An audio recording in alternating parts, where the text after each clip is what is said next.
अस्सलामु अलैकुम my social media family. उम्मीद करती हूँ कि आप सब लोग हिफ्ज़ अमान से होंगे, खुशबाश होंगे। आज का वीडियो बहुत ही हैरानकुन इसलिए है क्योंकि बहुत सारे ऐसे हक़ाइक़ आपके सामने रखने हैं जिनको समझना, जिन पे बात करना बहुत ज़रूरी है, जो कि दूसरे लोग शायद आपको नहीं बताएंगे।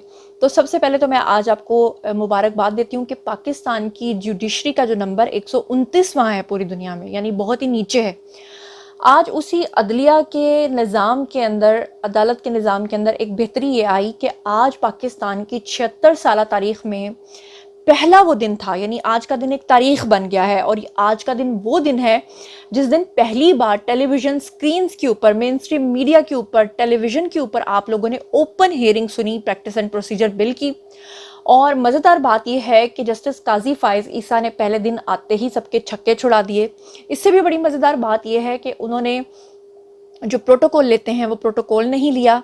फिर उससे भी बड़ी मज़ेदार बात यह है कि जो चीफ जस्टिस होते हैं उनको जो प्रोटोकॉल तो मिलता ही मिलता है, साथ में उनको हर 5 साल के बाद एक नई गाड़ी भी मिलती है।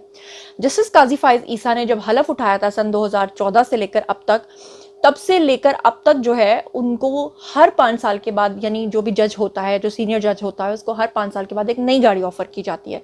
उन्होंने कभी नई गाड़ी भी नहीं ली, यहाँ तक कि चीफ जस्टिस बनने के बाद भी वो जिस गाड़ी में तशरीफ लाए वो गाड़ी भी 1300 सीसी थी। मतलब कि एक उनकी पर्सनालिटी को जो गाड़ी सूट करती थी, जो कि उनको खुद हुकूमत के खर्चे पे मिलनी थी, वो गाड़ी भी उन्होंने लेने से इनकार कर दिया। और सबसे बड़ी बात उनकी आज ये थी कि वो नहीं चाहते कि फुल फ्लैज जो है चीफ जस्टिस को इतने इख्तियारात दे दिए जाएं कि कल को चीफ जस्टिस जो है वो कुछ भी फैसला करता फिरे, हालांकि वो खुद पावर में है और जिसके हाथ में पावर होती है वो इस तरह का फैसला करे, ये बहुत ही खुश आइंद बात है। दूसरी तरफ मज़ेदार बात यह है कि वो बंदियाल साहब जो अपने दौरे इक़्तिदार में जब उनको कहा जाता था कि फुल कोर्ट आप बेंच बनाएं तो वो नहीं बनाते थे, वो इस बात से डरते थे। जब उन्हें कहा जाता था कि ओपन हेयरिंग करें तो वो 100 बहाने घड़ा करते थे। लेकिन आज ये तमाम चीज़ें जो हैं, ये तमाम बैरियर्स जो हैं वो तोड़ के दिखाए हैं जस्टिस काजी फाइज़ ईसा ने। बड़े ही शानदार किस्म के पॉइंट्स लेकर आपकी खिदमत में हाजिर हुई हूँ, क्योंकि जो ओपन हेयरिंग हुई है उसमें जो ख्वाजा तारिक रहीम है, इनके बारे में शायद बहुत लोगों को पता है, कुछ लोगों को नहीं भी पता होगा। कि आपको बता दूं कि पिछले दिनों में बंदियाल साहब की जो सासू माँ की ऑडियो लीक हुई थी, वो जिस खातून के साथ हुई थी ना, जिसको वो बार बार कह रही थी हाय राफिया अब क्या होगा, राफिया अब क्या होगा, तो बेसिकली वो इनकी मिसेस थी, यानी ख्वाजा तारिक रहीम की, जिनके बारे में कहा जाता है कि वो बड़े कट्टर किस्म के अहले यूथ के रिप्रेजेंटेटिव हैं। अब ये जो मज़ेदार किस्म की कार्रवाई हुई है मैं आज आपके सामने रखूंगी, और बड़े ही ज़बरदस्त किस्म के छक्के छुड़ाए। और पहले मैं सोचती थी कि जस्टिस काजी फाइज़ ईसा आखिर इस बात पर इतने वजिद क्यों हैं कि वो चाहते हैं कि ओपन हेयरिंग हो। तो उसके पीछे की जो असल रीज़न सामने आई है ना, वो सुन के आपके पेट में मतलब बल पड़ जाएंगे हंस हंस के, कि वो चाहते थे कि ये जो नलायक तरीन लोग हैं, जो बड़े बड़े ओहदों पर, बड़े बड़े मनसबों पर फाइज हैं, और इन्होंने अपनी एक बड़ी ही लाखों करोड़ों इन्होंने अपनी फीसेस रखी हुई हैं, और इनको बोलने का ढंग भी नहीं आता, इनको बात करने का तरीका भी नहीं आता। तो ओपन हेयरिंग में क्या होता है कि कलई खुल जाती है, आपके जो ओपोनेंट्स होते हैं वो भी सुन रहे होते हैं, वो भी देख रहे होते हैं, वो भी बाद में वक्ती तौर पे वो कोई बात ना करें, लेकिन बाद में तो वो अपने वकला को कहते हैं ना कि हाँ जी भी तुम ये पॉइंट भी भूल गए, तुम्हें ये बात भी नहीं करनी आई। तो ख्वाजा तारिक रहीम साहब को इतनी ज़्यादा सुबकी का सामना करना पड़ा कि जिसकी कोई इंतहा नहीं है। अच्छा, और इससे भी ज़्यादा कुछ ऐसे मज़ेदार पॉइंट्स हैं जो आज मैंने आपको बताने भी हैं, दिखाने हैं। तो सबसे पहले ये ओपन हेयरिंग जो हुई है, इसकी समाअत का जो मुकम्मल अहवाल है वो मैं आज आपके सामने रखती हूँ। सबसे पहले आपको बता दूं कि प्रैक्टिस एंड प्रोसीजर एक्ट को 15 रुकनी फुल कोर्ट बेंच ने आज जुज़वी तौर पे सुना, और अदालत ने बेंचेस बनाने का जो हुक्म इम्तना है उसको ख़त्म कर दिया, और इस केस की समाअत जो है वो अभी भी जारी रहेगी।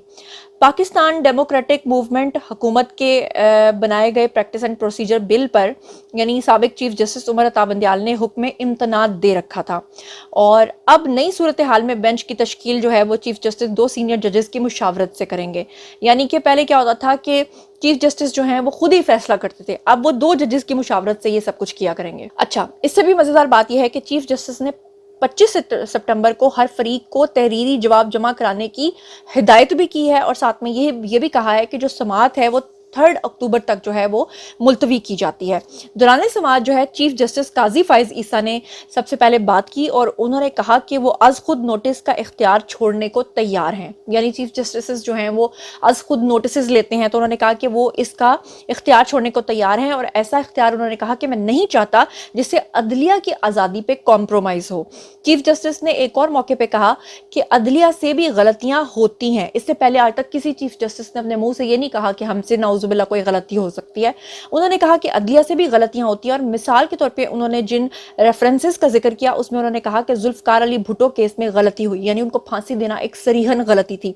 फिर उसके बाद उन्होंने कहा कि अदालत ने माशाल्लाह की तौसीक की, ये भी एक गलती थी। फिर उन्होंने कहा कि रिकॉर्डिंग केस में अदालती फैसला जो आया था वो भी गलत था, उससे $6.5 अरब का नुकसान हुआ था पाकिस्तान को। तो तमाम गलत फैसलों का माजी में उन्होंने इसका इजहार किया। और सबसे बड़ी बात ये होती है कि आप एक बड़े मनसब पे बैठे हैं और आप अपनी जुडिशरी, अपने इदारे की गलतियों को मानते हैं। फिर उसके बाद अटॉर्नी जनरल ने दौरान समाअत कहा कि इस एक्ट से chief justice justice Mansoor Ali Shah ने जो हैं वो रिमार्क्स देना शुरू किए। उन्होंने कहा कि शफाफियत आ रही है तो फिर आने दें, छुपा क्यों रहे हैं। इस पे अटॉर्नी जनरल जो हैं उन्होंने दौरान समाअत कहा कि इस एक्ट से चीफ जस्टिस के इख्तियारात को तकसीम किया गया। इस पे चीफ जस्टिस जो हैं वो बोले और उन्होंने कहा कि इस तरह कहें कि चीफ जस्टिस का बोझ जो है वो बांटा गया। फिर उसके बाद अटॉर्नी जनरल ने फिर से जवाब दिया। उन्होंने कहा कि बिल्कुल आपने फंटास्टिक तरीके से बता दिया, इस एक्ट से इदारे में जमहूरी तौर पे शफाफियत आएगी। अच्छा, जस्टिस मुनीब अख्तर जो हैं उन्होंने रिमार्क्स दिए और उन्होंने कहा कि अदलिया की आज़ादी तस्लीम शुदा हक है। क्या पार्लियामेंट को उस काम की इजाज़त दी जा सकती है जो सुप्रीम कोर्ट खुद कर सकती है और सुप्रीम कोर्ट को ही करना चाहिए? Question mark. तो उस पर उन्होंने कहा कि अगर ये असूल मान लिया जाए तो फिर हुकूमत बेंचेस की तश्कील और अदालत के इंतज़ामी मामलात रेगुलेट करेगी, ये सिलसिला फिर रुकेगा नहीं। अच्छा, जस्टिस अतर मिनुल्लाह ने कहा कि अगर पार्लियामेंट ने चीफ जस्टिस की बादशाहत ख़त्म की तो इसमें क्या गलत है। कहते हैं कि कानून अच्छा बना लेकिन पार्लियामेंट के पास इख्तियार नहीं था। यही काम अगर 15 गैर मुंतखब जज कर लें तो क्या ठीक होगा। ये असल में उन्होंने ये बात की थी कि अगर 15 जजेस जो हैं जिनका फुल कोर्ट बेंच, यानी जो फुल बेंच जो बना था, उन्होंने कहा कि अगर हम 15 जजेस बैठ के कोई कानून बना दें तो उसको आप लीगल कहेंगे, उसको आप सही कहेंगे, उसको आप जस्टिफाई करेंगे, लेकिन अगर यही कानून जो है पार्लियामेंट से पास हो जाता है तो उसको आप गलत करार देंगे। ये क्या बात हुई। इस मौके पे चीफ जस्टिस ने कहा कि इस एक्ट से चीफ जस्टिस पाकिस्तान के इख्तियारात जो हैं उसमें तकसीम हुई है, वरना अगर चीफ जस्टिस किसी बेंच के बनाने से इनकार कर दें, छुट्टी पे चले जाएं तो कौन रोक सकता है।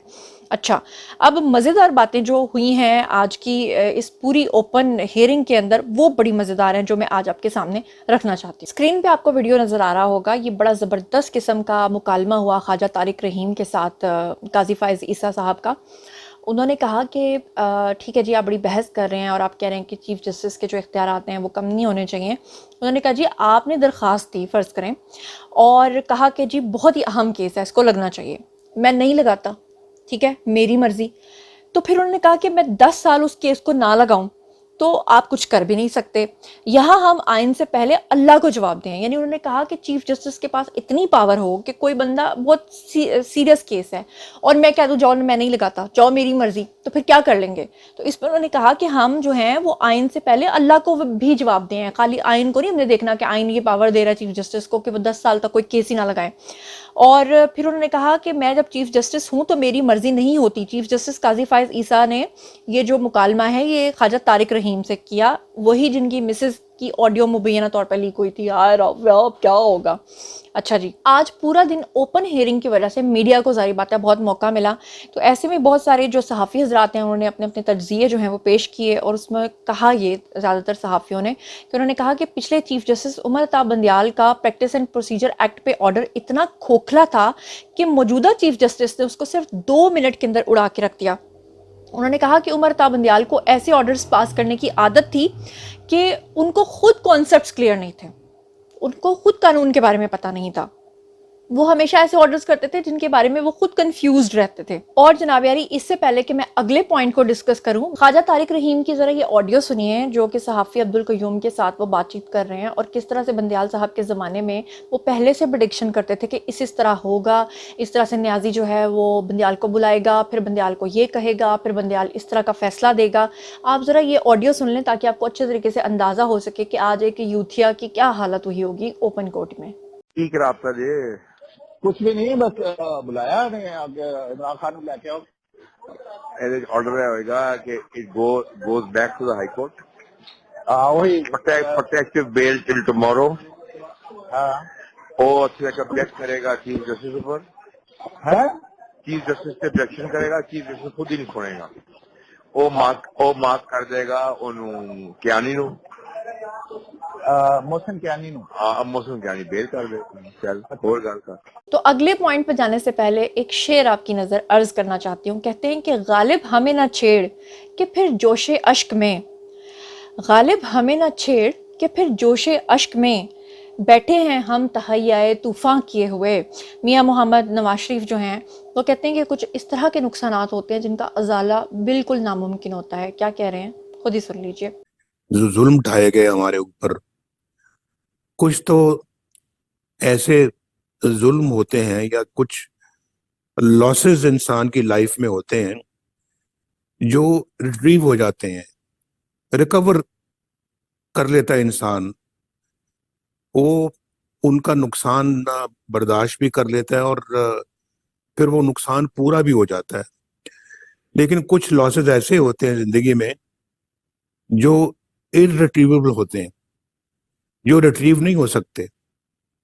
تو حمزہ نے جب ان کا ذکر کیا تو پھر میرے ذہن میں وہ غالب کا شعر آ گیا کہ غالب ہمیں نہ چھیڑ کہ پھر جوش اشک سے بیٹھے ہیں ہم تہیائے طوفان کیے ہوئے. اب ہم چلتے ہیں جی اگلے پوائنٹ کی طرف. تو چیف جسٹس جو ہیں قاضی فائز عیسیٰ, انہوں نے خواجہ طارق رحیم کی جو پٹیشن تھی اس کو اڑا کے رکھ دیا. ایک مقام پہ بات کرتے کرتے جب ہیئرنگ ہو رہی تھی اوپن, تو انہوں نے کہا کہ ملک کو ڈز لگتی ہے تو لگ جائے. ڈز کا مطلب نقصان ہوتا ہے تو ہو جائے. انہوں نے کہا کہ ملک کو ڈز لگتی ہے تو لگ جائے, چیف جسٹس کی پاورز کم نہ ہو. یعنی کہ بیسیکلی وہ یہ کہنا چاہ رہے ہیں کہ آپ کا کہنے کا مقصد یہ ہے, آپ اس بات پہ بحث کر رہے ہیں کہ نقصان ملک کو خدا نہ خواستہ ہوتا ہے تو ہو جائے, لیکن چیف جسٹس کی پاورز کو کم نہیں ہونا چاہیے. یہ کہاں کا انصاف ہوا؟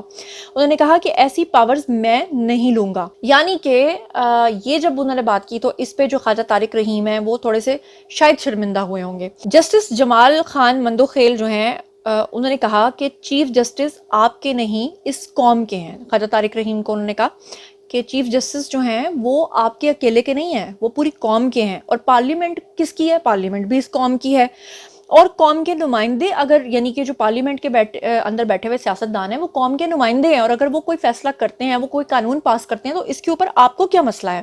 تو اس کے اوپر جو ہے پھر وہ خواجہ طارق رحیم جو ہیں وہ بالکل ہی خاموش ہو گئے, اور ان کے پاس کسی قسم کا جو ہے وہ کوئی جواب تک نہیں رہا. اچھا, ساتھ میں آپ کو بتاؤں کہ آج پورا دن جو مختلف اخبارات میں اور پھر اوپن ہیئرنگ کے بعد جو ان سب لوگوں کی کلئی کھلی ہے, کون کتنے پانی میں اس کا پتہ چلا, تو اس کے اوپر جو ہے وہ فل بینچ کی براہ راست جو سماعت ہوئی, اس میں تحریک انصاف کے جو وکیل ہیں ان کی نالائکی اور ساز زدہ بندیالوی انصاف کی حقیقت جو ہے اس نے پوری دنیا کے سامنے ان کی حقیقت کھول کے رکھ دی. یہاں تک کہ کہا جا رہا ہے کہ آنے والے دنوں میں یہ وکلا جو ہیں یہ جسٹس قاضی فائز عیسیٰ کے خلاف جو ہے اب کوئی نیا جو ہے سازش تیار کر سکتے ہیں, ان کے خلاف جو ہے وہ پروٹیسٹ کر سکتے ہیں. اس کی وجہ یہ ہے کہ آج ان کی ساری مارکیٹ جو ہے وہ زیرو ہو گئی. یعنی کہ وہ لوگ جو کروڑوں میں اپنی فیسز جو ہیں وہ کیا کرتے تھے چارج, آج جب ان کو لوگوں نے خود کھلے عام سن لیا کہ ان کو تو بات بھی کرنی نہیں آتی, تو یعنی وہ جو پورا سماعت کا احوال تھا وہ ایسا لگ رہا تھا جیسے اسکول کا ایک منظر ہے جہاں پر ایک بگڑا ہوا بچہ جو اپنا ہوم ورک نہیں کر کے آیا, جو اپنی تیاری نہیں کر کے آیا اور ٹیچر کے ساتھ بحث بازی کر رہا ہے. یہ بالکل ایسا ہی ایک منظر نظر آ رہا تھا. تو دوسری طرف آپ کو جو ہے وہ بڑی خبر یہ دے دوں کہ جو نگران وزیر اعظم انوار الحق کاکڑ ہیں فائنلی جو ہیں وہ دورہ امریکہ کے لیے جا رہے ہیں, اور وہاں پہ وہ اقوام متحدہ کا جو اجلاس ہے اس میں شرکت کریں گے. آپ کو بتاتی چلوں کہ نیو یارک میں اقوام متحدہ کی جنرل اسمبلی کے 78ویں یعنی کہ 78 اجلاس میں انہوں نے شرکت کرنی ہے, اور وہاں پر انہوں نے خطاب بھی کرنا ہے. اور یوتھیا جو ہیں وہ پہلے سے پلان بنا کر بیٹھے ہوئے ہیں کہ انہوں نے وہاں پہ جیسے ہی پاکستانی وزیر اعظم وہاں پر آئیں گے تو ان کے سامنے پروٹیسٹ کرنا ہے اور وہاں پہ ان کا امیج خراب کرنا ہے اور یہ کہنا ہے کہ نیازی صاحب کو جیل سے چھڑواؤ. امریکہ میں اقوام متحدہ جنرل اسمبلی اجلاس کے علاوہ جو ہے وہاں پہ موسمیاتی جو تبدیلیاں ہیں اس کے اوپر منعقد ہونے والی یہ کانفرنس ہے. یعنی کہ وہاں پہ زیادہ تر لوگ جو ہیں وہ کلائمیٹ چینجز کے اوپر بات کریں گے اور اس دورے میں جو ہے وہ بین الاقوامی ذرائع ابلاغ کے نمائندوں کی بھی ملاقات ہوگی ان سے اور امریکہ کے جو معروف تھنک ٹینکس ہیں وہ بھی وہاں پہ دورہ کریں گے. تو ہو سکتا ہے کہ کوئی کسی قسم کا ڈرامہ کریٹ کرنے کی کوشش کی جائے. بہرحال جو کوئی ڈرامہ کریٹ کرے گا تو میں آپ کو بتا دوں کہ جو حافظ صاحب کا ڈنڈا ہے وہ بڑے اچھے طریقے سے کام کر رہا ہے. اب بات کر لیتے ہیں جی جسٹس عائشہ ملک صاحبہ کی اور ان کے بارے میں آج پورا دن ٹویٹر کے اوپر یہ خبریں چلتی رہیں کہ ان کو سپریم کورٹ میں کس نے بٹھایا. لکھا گیا کہ جی دوران سماعت فل کورٹ فیصلے کے خلاف آواز اٹھانے والی جسٹس عائشہ ملک کی قابلیت اور اہلیت کا اندازہ سب کو ہو چکا ہے. سینئر ججز کو نظر انداز کر کے طاقتور شخصیت کی سفارش پہ جب ان محترمہ کو سپریم کورٹ میں لایا جا رہا تھا تو وکلا حضرات کی طرف سے شدید رد عمل آیا اور ان کی سپریم کورٹ میں موجودگی کے خلاف 4 ووٹ بھی آئے. لیکن تگڑی سفارش کی وجہ سے محترمہ جو ہیں وہ مزے لوٹ رہی ہیں. یہ کہا گیا ان کے بارے میں یہ بھی کہا گیا کہ وہ ان کے منظور نظر ہونے کی وجہ سے گلزار و بندیال نے مخالفت اور وکلا احتجاج کو نظر انداز کر کے انہیں سپریم کورٹ میں اپنے پہلو میں بٹھائے رکھا. ان کی اہلیت سے ثابت ہوتا ہے کہ پاکستانی نظام عدل 139ویں یا 29ویں نمبر پر کیوں ہے. یعنی ان کے اوپر تنقید ہوئی. اس کے بارے میں نہیں جانتی کہ جو جسٹس عائشہ ملک ہیں ان کے بارے میں کوئی کامنٹ نہیں کرنا چاہتی. اس کے بارے میں تو آڈینس نے بتانا ہے. میں نے تو جی آپ کو خبر بتانی ہے کہ خبر ہے کیا. تو بہرحال یہ تھیں آج کی تمام خبریں. اور عمران خان کو جیل کے اندر 44 دن پورے ہو چکے ہیں. 45ویں دن کے اوپر شاید کوئی جشن بنایا جائے یوتھیوں کی طرف سے. اور امریکہ کے اندر یو ایس اے اور ادھر ادھر جو کہتے تھے کہ بڑے بڑے جلسے جو ہیں نیازی صاحب کے لیے ان کی ایک آواز پہ باہر نکل آتے ہیں. اسی چیز نے نیازی صاحب کو, اسی گھمنڈ نے نیازی صاحب کو مروایا کیونکہ وہ سمجھتے تھے کہ وہ اتنے پاپولر ہیں کہ ان کی ایک آواز پہ جو ہے وہ 24 کروڑ عوام باہر نکل آئیں گے. وہ کہتے تھے کہ 95% یا بلکہ 99% جو عوام ہے وہ میرے ساتھ ہیں, باقی پارٹیز کے ساتھ تو کوئی ہے نہیں ہے. تو اب جو جلسیاں ہو رہی ہیں, جو اوورسیز یوتھیے بھی کر رہے ہیں, وہ آپ کے سامنے ہیں, تمام حالات آپ کے سامنے ہیں. آج اللہ کا لاکھ لاکھ شکر یہ ہے کہ پاکستان کے اندر ایک ایسا آرمی چیف ہے جس کے بارے میں ہر بندہ یہ کہنے پہ مجبور ہے کہ ان کی ایمانداری کے اوپر کوئی سوال نہیں اٹھا سکتا. اور آپ کو بڑی مزیدار بات بتاؤں کہ ISPR کے اوپر پچھلے کچھ سالوں میں بڑی تنقید بھی ہوتی رہی کیونکہ وہ ڈیفرنٹ ڈراماز اور پروڈکشنز کے اندر یا جو ان کی طرف سے ملی نغمے جاری کیے جاتے تھے اس کے اوپر وہ انویسٹ کرتے تھے یا پیسہ لگاتے تھے. تو حافظ صاحب جو ہیں آپ کو پتہ ہے کیونکہ حافظ ہیں تو انہوں نے اس کو بھی بند کروا دیا ہے. اور ایک اور بڑی ہی مزیدار خبر آپ کو دے کر جا رہی ہوں, وہ یہ ہے کہ اوپن ہیئرنگ سے اب آنے والے دنوں میں یوتھیوں کے پیر جو ہیں وہ شدید کانپ رہے ہیں. اس کی وجہ یہ ہے کہ آپ کو یاد ہوگا میں نے آپ کو بتایا تھا کہ کرتارپور کے اندر جو ہے وہ انڈیا کی طرف سے گولڈ کا لوٹا آیا تھا جو کہ وہاں پہ نصب کرنا تھا. تو بشرا بی بی نے نیازی صاحب کو کہا تھا کہ یہ گولڈ کا یعنی سونے کا جو لوٹا ہے اس کو میرے گھر بھجوا دو, اور جو پرانا لوٹا ہے یعنی کہ نقلی لوٹا ہے, پیتل کا لوٹا, اس کے اوپر اس کو گولڈ پلیٹڈ کرا کے یعنی کہ گولڈ کا پانی چڑھا کے اس کو اس کی جگہ ریپلیس کر کے لگا دو. تو ایک طرف وہ توشہ خانہ کے تحائف سمیٹ رہے تھے, اس کو بیچ رہے تھے, اسے پیسہ کما رہے تھے. دوسری طرف ملک ریاض سے سونے کے ہار اور انگوٹھیاں وصول کر رہے تھے. تیسری طرف جو ہیں وہ سونے کے لوٹے سنبھال رہے تھے. تو آپ یہ سوچئے کہ آنے والے دنوں میں جب ان کیسز کی اوپن ہیئرنگ ہوگی تو پھر کیا ہوگا, اور اس پہ خواجہ طارق رحیم سے لے کر کوئی بھی وکیل ہوگا وہ دلائل کیسے دیں گے, اور یوتھیے جو ہیں وہ ہمیشہ کورٹ سے باہر آ کر جو جھوٹا پروپیگنڈا کرتے ہیں, جو جھوٹ بولتے ہیں, اس کے بارے میں کیا ہوگا. ان تمام خبروں کے بارے میں آپ کیا سوچتے سمجھتے ہیں, اس کے بارے میں بتائیں. یہ بتائیں کہ ہم وہ جنریشن ہیں جو آج اس تاریخ کا حصہ بن گئے ہیں کہ پاکستان کی 76 سالہ تاریخ میں پہلی بار اوپن ہیئرنگ ہوئی ہے سپریم کورٹ کے اندر. اس کے بارے میں آپ کا کیا خیال ہے, اور یہ بھی بتائیں کہ حافظ صاحب کا ڈنڈا اور قاضی فائز عیسیٰ کا قانون کا ڈنڈا, یہ دونوں ڈنڈوں کے بیچ میں یعنی کہ تیسرے ڈنڈے والا آنے والا ہے, یعنی کہ میاں محمد نواز شریف, اور وہ بھی 21 تاریخ کو, یعنی کہ 2 کے ساتھ بھی ایک ڈنڈا. تو ان تینوں ڈنڈوں کے بارے میں ہم جو کچھ بھی سوچتے سمجھتے ہیں آئیے کمنٹ سیکشن میں شیئر کیجئے اور بتائیے کہ یہ 3 ڈنڈے جب مل جائیں گے تو یہ 3 ڈنڈے نہیں ہوں گے, یہ 111 ڈنڈے ہو جائیں گے. تو اس کے بعد پھر سب کا کیا حال ہوگا, کیا حشر ہوگا, کیا نشر ہوگا, اس کے بارے میں جو کچھ بھی آپ سوچتے سمجھتے ہیں کامنٹ سیکشن میں آئیے شیئر کیجئے. پرسنلی جواب دوں گی. مزید خبریں, ولاگز, انٹرویوز اور سیاسی تجزیے جاننے کے لیے ویسے کنیکٹڈ رہنا ہرگز مت بھولیے گا. چینل کو سبسکرائب کر لیجیے گا. اپنا بہت خیال رکھیے گا. اللہ نگہبان.